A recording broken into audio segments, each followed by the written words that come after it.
Hi, Dr. Gary Frenette here. And as you recall, you've already seen, I believe, the first chemotherapy video which we would recommend, and that's a general chemotherapy video. In that video, we talk about some of the commonalities that all treatments share and how you can anticipate and react to some of the potential issues you might face. However, as we mentioned, there's about 75 different medicines that we call chemotherapy.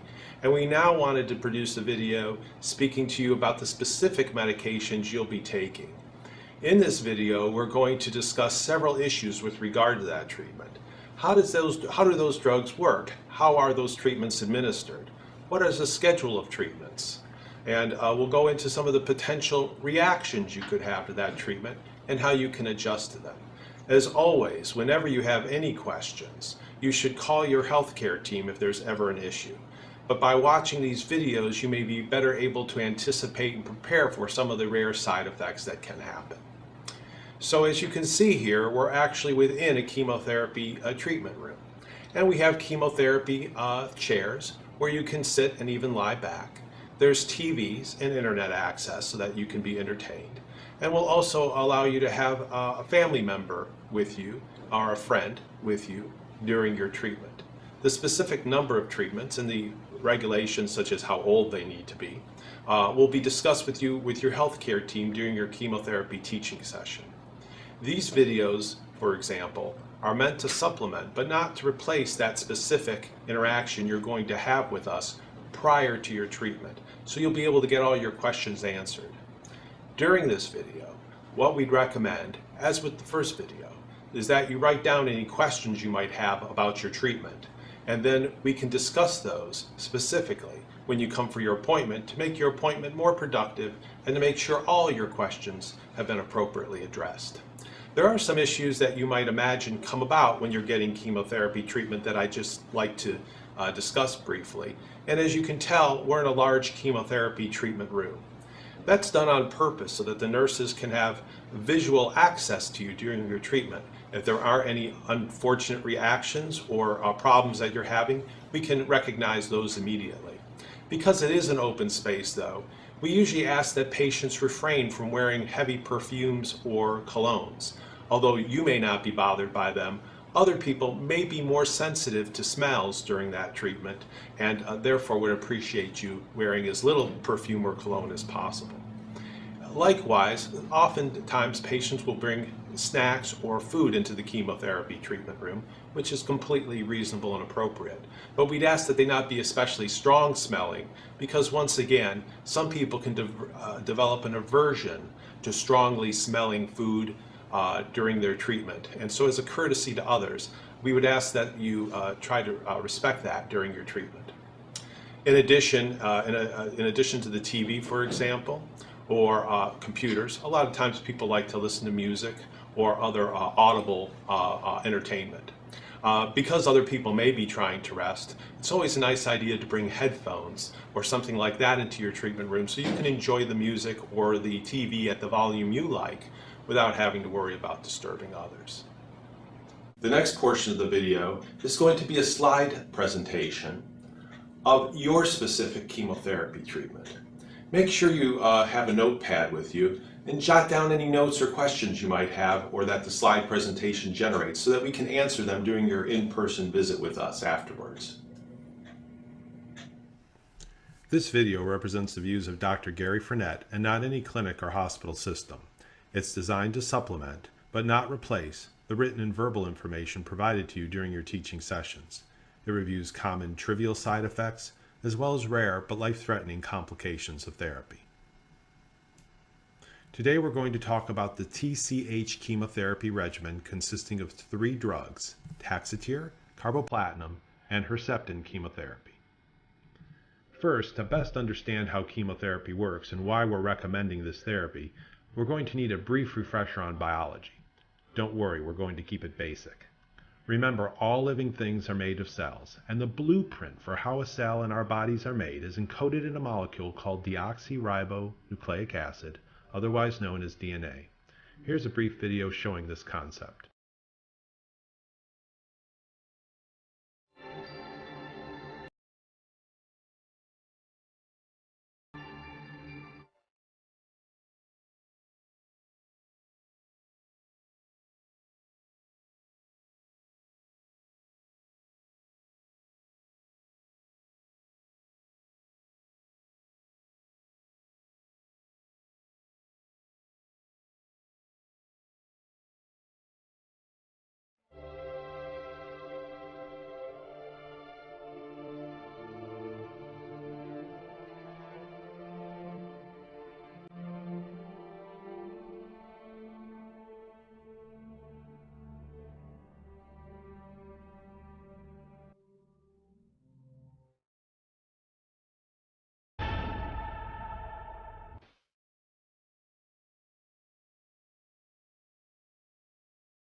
So cancerous tumors are characterized by uncontrolled cell division. Both normal and cancerous cells divide by going through something called the cell cycle. The cell cycle goes through the resting phase, through active and growing phases, and then to mitosis or cell division. The ability of chemotherapy to kill cancer cells depends on the ability to halt cell division. When the cancer cells are unable to divide, they die. Chemotherapy kills cancer cells more effectively than normal cells since the cancer cells divide faster. They therefore do not have a chance to repair themselves prior to cell division. We're going to show the cell cycle in the next video.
So therefore the scheduling of chemotherapy is set based on the type of cancer, the rate at which the cancer cells divide, and the time during the cell cycle at which a given drug is likely to be effective.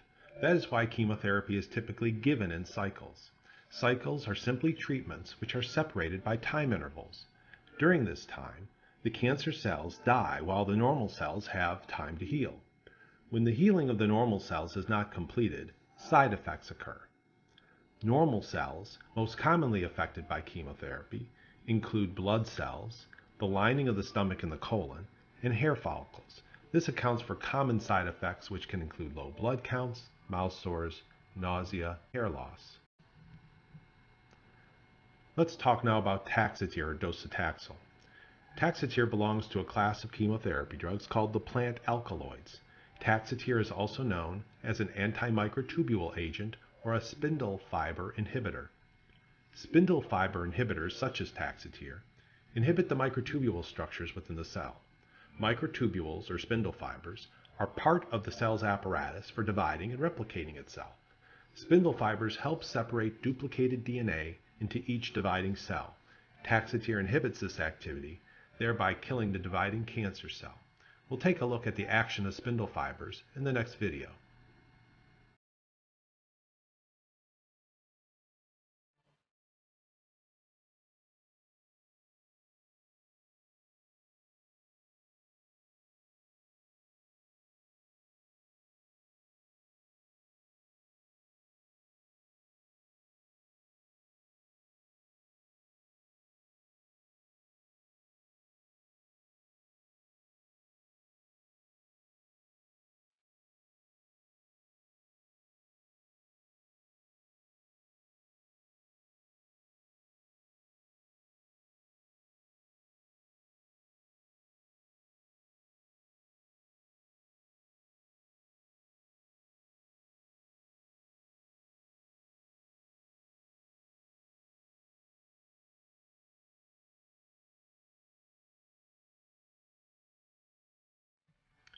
Carboplatinum is an alkylating agent and binds to DNA in the cancer cell during the resting phase.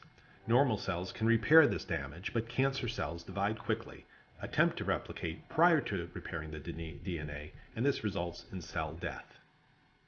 Herceptin or trastuzumab is a monoclonal antibody, and this is an antibody that targets a protein on the cancer cell surface called HER2 or HER2/neu.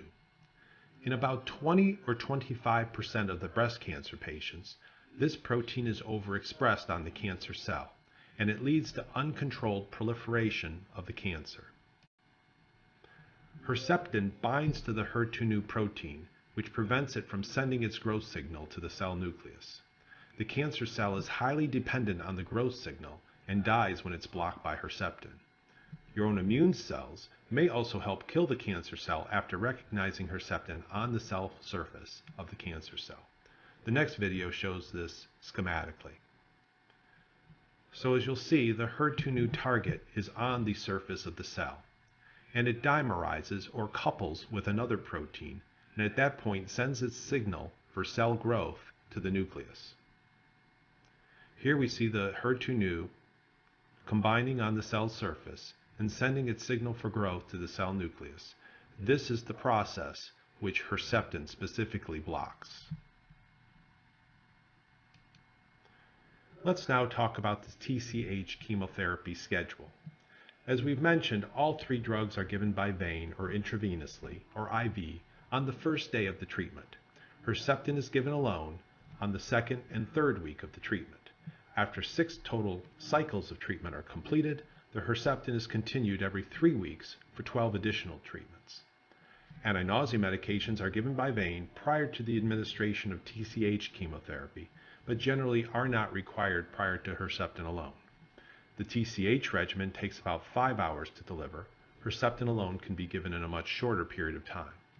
A steroid, such as dexamethasone or Decadron, is given on the day prior to chemotherapy, the day of chemotherapy, and the day following the TCH chemotherapy. It helps to decrease fluid retention from Taxotere as well as allergic reactions. The dose is usually 8 milligrams twice a day. Growth factors such as Neupogen or Neulasta will be given under the skin subcutaneously to help your white cells and immune system recover more quickly. This is a somewhat complicated regimen, so we've made this graph to make it a little simpler. As we mentioned, Decadron or the steroid is started the day prior to your chemotherapy administration. The chemotherapy, namely the TCH chemotherapy consisting of all 3 drugs, is therefore given on day 0. The day after your chemotherapy treatment, a Neulasta shot is given to help your white cells recover more quickly. Herceptin, the antibody alone, is given on days 7 and 14. It is repeated, as you can see, every 21 days for 6 cycles. After the cycle of TCH chemotherapy is completed, we then give Herceptin alone. That schedule is changed to once every 3 weeks, and a total of 12 treatments are given, therefore over 36 weeks. Let's talk now about infusion reactions, or reactions that occur while you're receiving the TCH chemotherapy. These can occur with Taxotere, more rarely with carboplatin or Herceptin. The reactions can be notable for flushing, shortness of breath, palpitations, or lightheadedness. Most reactions are mild, but very rarely they can be serious or life-threatening. For that reason, you'll be closely watched during the initial portion of your treatment. Infusion reactions are reduced by dexamethasone, and other drugs such as antihistamines may be added as needed. Now let's talk about side effects of chemotherapy, namely TCH chemotherapy, that can occur after you've received the medication in the office. Remember, most importantly, that each person's reaction to chemotherapy is different. Some people have very few side effects, while others may experience more. The side effects described here won't affect everyone who has TCH chemotherapy. Heartburn often feels like a pit in the stomach or even nausea, and that can be treated with medications that block acid secretion into the stomach, such as Pepcid. Constipation or diarrhea can occur. Diarrhea is more common with this regimen and can be treated by eating soluble fiber, the BRAT diet, namely bananas, rice, applesauce, and toast, or antidiarrheal medications. Herceptin can rarely cause decreases in heart function or the pumping action of the heart. Your heart function will be measured prior to starting therapy and every 3 months or so thereafter. Muscle pain or headaches can occur with Taxotere or Neulasta. These can usually be treated with pain medications over the counter. Rarely it may require a stronger medication.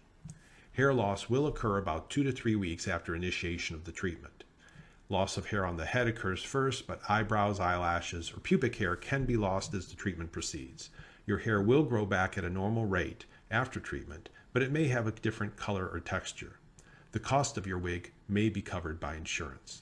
Now, notably, when you're receiving the Herceptin alone as opposed to the chemotherapy and the Herceptin, your hair should grow back at its normal rate during the time you're getting treated every 3 weeks with the Herceptin antibody alone. Nail changes can occur with Taxotere. There are conflicting data whether placing fingers in ice during treatment to help alleviate this issue is of benefit. Maintain good nail hygiene and avoid false nails. Gloves may help protect nails during work or during mouth sores, as well as nasal tenderness can occur and can be minimized with mouth rinses or non-alcoholic mouthwashes. And as we mentioned, blood counts, especially white cells that help you fight infection, are reduced with this regimen. This usually occurs about 5 to 7 days after treatment are given, and you should report any fever greater than 100.5 or shaking chill to your healthcare team. As we've mentioned, you'll be given shots to help promote recovery of your immune system called Neulasta. Nausea is usually mild with this regimen and occurs about 6 to 48 hours after treatment. You'll be given anti-nausea medications by vein prior to treatment and by mouth as needed thereafter. TCH chemotherapy can also affect fertility. Talk to your healthcare team if that's an issue for you. During chemotherapy, you should practice adequate contraception. Numbness of the hands and feet can occur, especially due to the effect of Taxotere or docetaxel on nerves, and this is called peripheral neuropathy. You may also notice that you have difficulty buttoning shirts or putting in earrings. It's important that you report these symptoms to your doctor, as they may be controlled by slightly lowering the dose of the drug. The side effect usually improves slowly a few months after the treatment is completed. Carboplatin can also lower your platelet counts and slightly increase your risk for bleeding. Your platelet count, however, is going to be followed very closely during your treatment to minimize that risk. You'll receive one or more medications for nausea by vein prior to your treatment, and also receive prescriptions for anti-nausea medications to take by mouth as needed. If you do experience nausea at home, take these medications early and don't hope that it will get better without treatment. However, since they can cause constipation, you may need a mild laxative, for example over-the-counter Miralax, to help combat that side effect.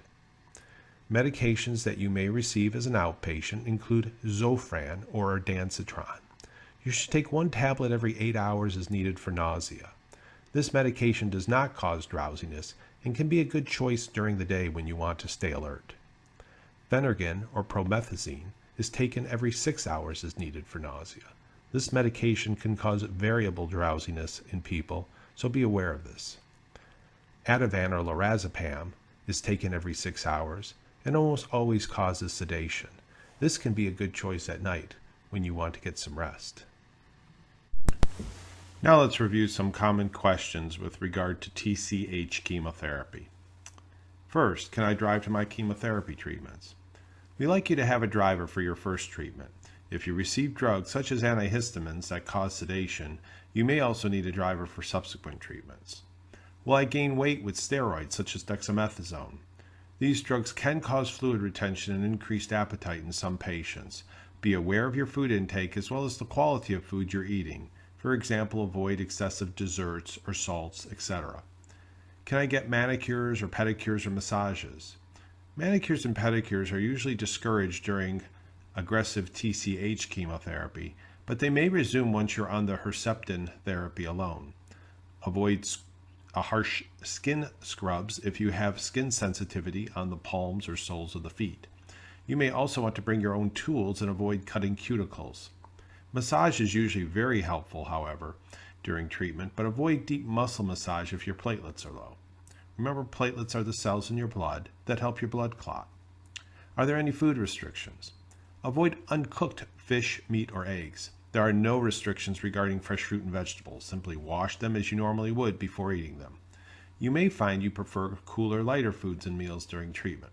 Smoothies with protein supplements, for example, can also be a healthy, attractive food choice. Can I exercise during chemotherapy? Absolutely, and we strongly recommend that you do so in order to maintain your strength and endurance during treatment. You should pace yourself, of course, especially on your slow days, and stop when you become fatigued. Should I change my diet to avoid cancer in the future?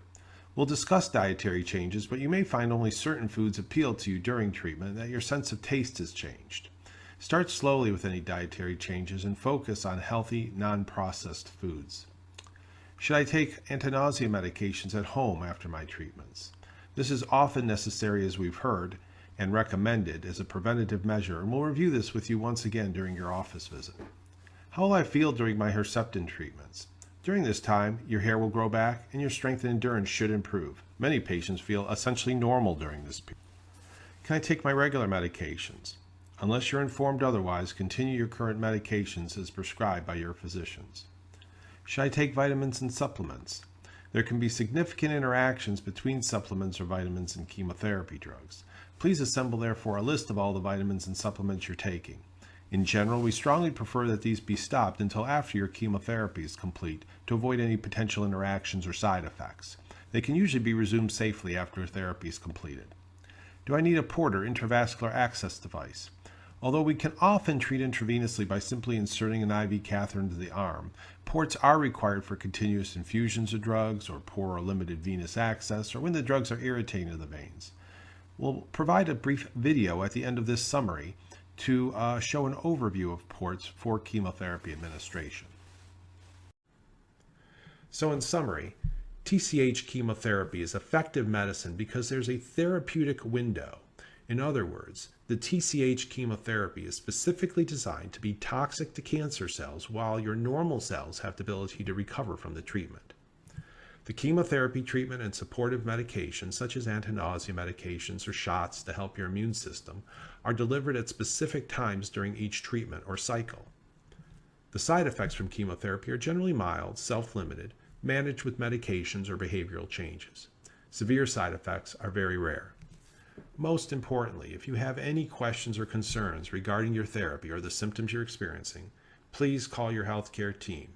It's really what we're here for.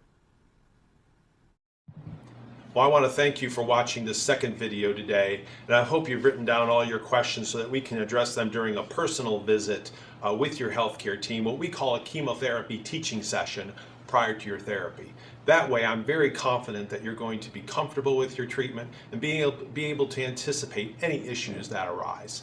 As always, however, if something unexpected happens, I want you to feel very free to call us at any time for any reason so that we can address any concerns you might have.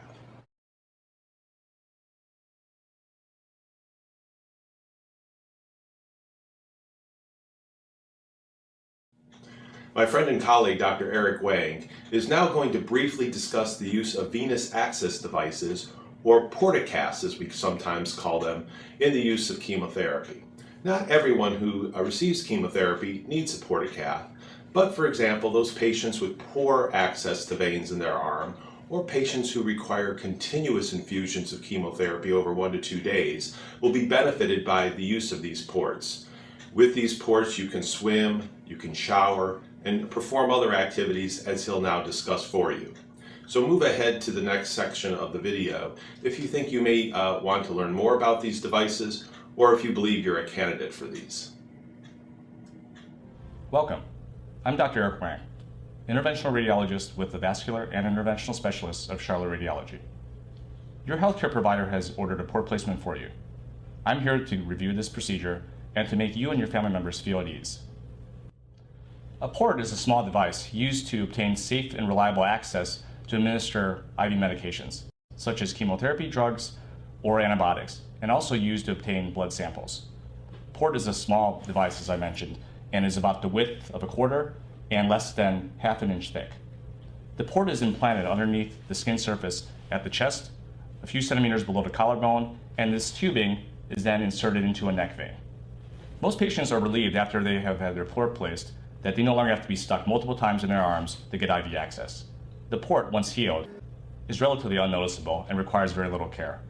Patients resume their normal daily activities. This can include taking baths, exercise, and even swimming without worrying about the port. During your port placement, you'll be taken to the interventional radiology suite, where sophisticated X-ray equipment will be used for safe placement of your port. A technologist will then use special soap to wash the upper chest and neck, and then a sterile drape will be placed over the skin surface in order to provide a sterile environment to decrease the risk of infection. Once you're prepped, the nurse will give you sedation through an IV, and I will give you local numbing medication at the skin access site. A small pocket is created at the upper chest level, and then a catheter is placed under lifetime X-ray guidance into a neck vein. Once the port is placed, the pocket will be closed in a couple layers of absorbable suture, which will heal on its own.